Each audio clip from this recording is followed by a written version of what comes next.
Hey guys, how's it going? Let's get back to what I was going to talk about yesterday. What is going to be the next 10 years? Like what big technologies are going to be on the forefront, completely prevalent and integrated throughout all of society? The one thing that I can think of, at least right now, is AI. Like, yes, it doesn't work right now, but the integration of artificial intelligence in daily operations is going to become the thing to do.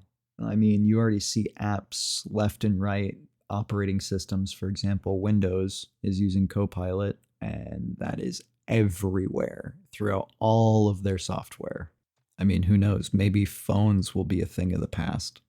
We'll finally get rid of that and go to a more wearable slash holographic world. I mean, if you look at mobile devices, they've gone through a dramatic transformation over the past 10 years. But at the same time, they're still the same flat rectangle brick that sits in my pocket.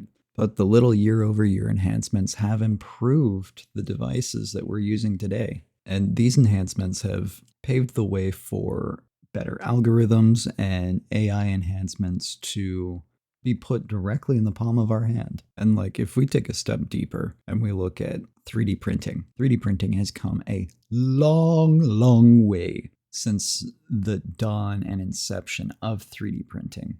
The coolest thing I think is in 2014, we actually were able to send a 3D printer up to the International Space Station, and they were able to use that to specifically print tools that they needed at that given moment. In 2014, we didn't have functioning quantum computers.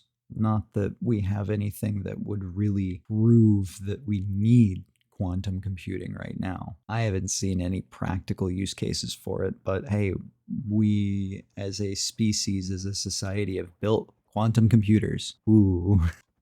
But if you really look back into the history of computing, around 1960, people really thought that computers were just calculators. They were about as novel as like a particle accelerator is today. Like, ooh, this building out in the middle of nowhere holds a computer. What's that? Oh, it's where they do all the big old number crunching. They got this big old building out in the middle of nowhere that does all the numbers. It's big number guy.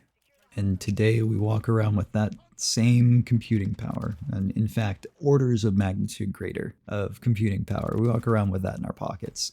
And there are a couple big markers that are kind of stand as flagpoles as the big defining features for a bunch of different generations of phones. And those mainly have to do with the LTE bands or the Wi-Fi standards that were in the phone at the time. And in turn, each individual generation enjoyed faster data speeds, better transfer rates, better coverage, more reliable connections with their phones and mobile devices. Like there's so many little things that they had to change and improve to get reliability better on these. And so phones have gotten good enough, but let's kind of switch gears and talk about some 3D printing technology. If we go down and break down the biggest things that 3D printing has really overcome in the past years, it's really breaking down to just multi-material printing, whether that be metal 3D printing, whether that be bioprinting. Like there are so many small advancements in a thermal head or the kind of material that they're using. So if we really break it down, the ability to print multiple materials has allowed for the creation of way more complex and functional objects. This technology specifically enables the production of items with varying mechanical properties, colors, and textures. Another cool thing is 4D printing. So this technology involves using materials that can change their shape or they have a different property to them, like a different melting point or something like that. So with a really nice printer, you can say, for example, print with one material that washes away in alcohol, whereas the part that you are trying to keep whole is printed with another material. Now, you do get into some really freaky territory when you start talking about bioprinting, though, because bioprinting, they have made it possible to create living tissues and organs using 3D printing techniques. Like, this has the potential to revolutionize medicine by providing personalized treatments and solutions for organ shortages, for example. Or say, for example, you have some very specific disease that there's not much research on. They could take and culture some stem cells from you and create a cure that is completely bespoke to you using this specific material and this specific technology. And if you think about materials that you use to print, you're really thinking about plastic, right? But there are high strength, lightweight component and pieces that need to be metal or an alloy of some sort. Like if we're talking about an exhaust manifold for a car, they can 3D print those now. And this has led to increased efficiency and cost savings in the manufacturing process. And the size and scale at which these printers are available now is actually kind of incredible.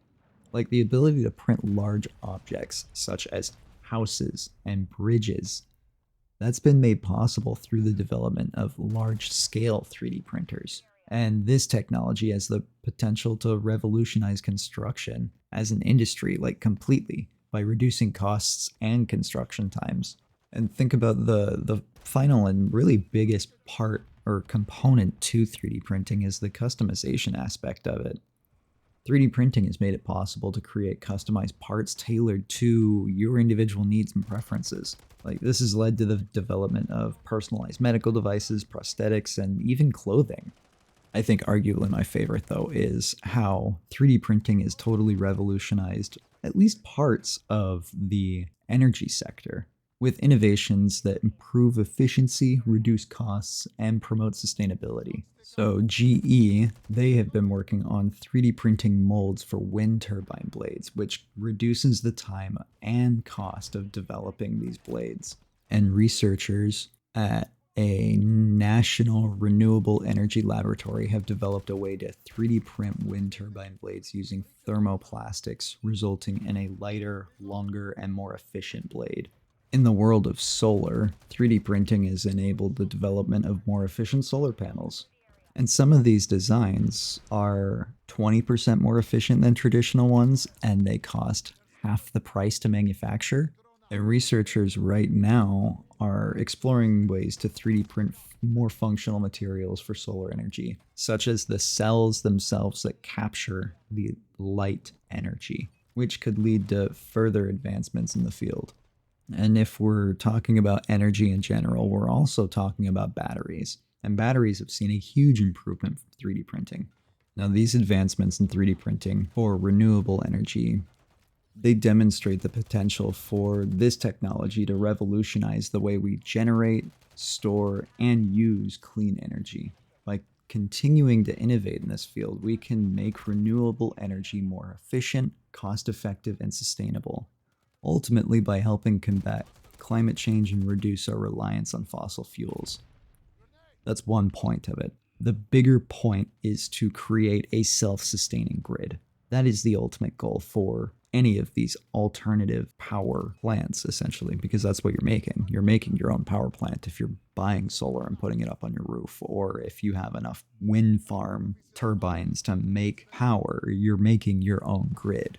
Like the news is always trying to fearmonger about, oh, the grid is so vulnerable and it's so scary that somebody could hack the grid that you're on. Well, what if you're just not on the grid?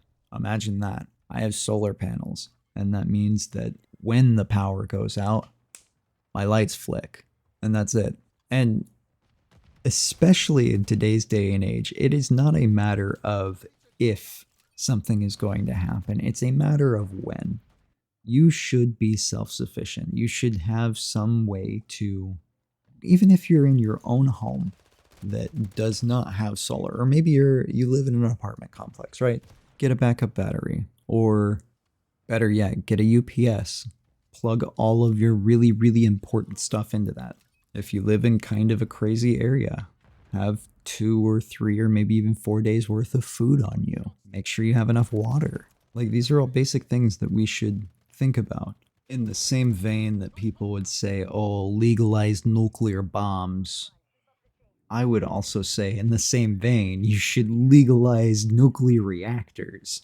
The advancements in solar, wind, and other renewable energy technologies are good and they're fine, and it's whatever. They've made clean energy more accessible and now more affordable. And this is what I've been asking for years. Why not nuclear power? It's been around since the 1950s. We have some 440 reactors that dot the globe, providing an estimated 10% of the world's electricity. Well, I mean, I think I know why. People are often resistant to nuclear energy due to several factors. One of the biggest reasons is the fear of nuclear accidents. I mean, we've seen Three Mile Island, Chernobyl, and Fukushima. Those are the three big roadblocks, I would say, for a lot of people when it comes to the negative perception of nuclear power. And the association of nuclear energy with nuclear weapons also contributes to this fear. Another big thing we do have to take in consideration, though, is the storage and disposal of nuclear waste. Communities are often opposed to having nuclear waste storage sites near their homes. This is due to the perceived risks associated with it. Additionally, the unconscious appeal of renewable energy sources, such as wind and solar, may have led many to favor these options over nuclear energy. The whole not in my backyard sentiment is also a significant factor, as many people support the idea of nuclear energy but resist having nuclear power plants near their homes. There's also a political and social reason for the resistance to nuclear energy. Some environmentalists and progressive politicians have long opposed nuclear power, citing its potential dangers and advocating for the renewable energy sources instead. This opposition has led to the closure of several nuclear plants and a slowdown in construction of new ones. Man, I did it again. I went and talked about nuclear power. I was supposed to be talking about how the future is supposed to be looking bright. I need to stay on script, but oh well, guys. I mean, at the end of the day, like the future is looking bright. It may be full of trash at the end of the day, but we might have some good things to look forward to. And this is Warm Sponge signing out. Peace.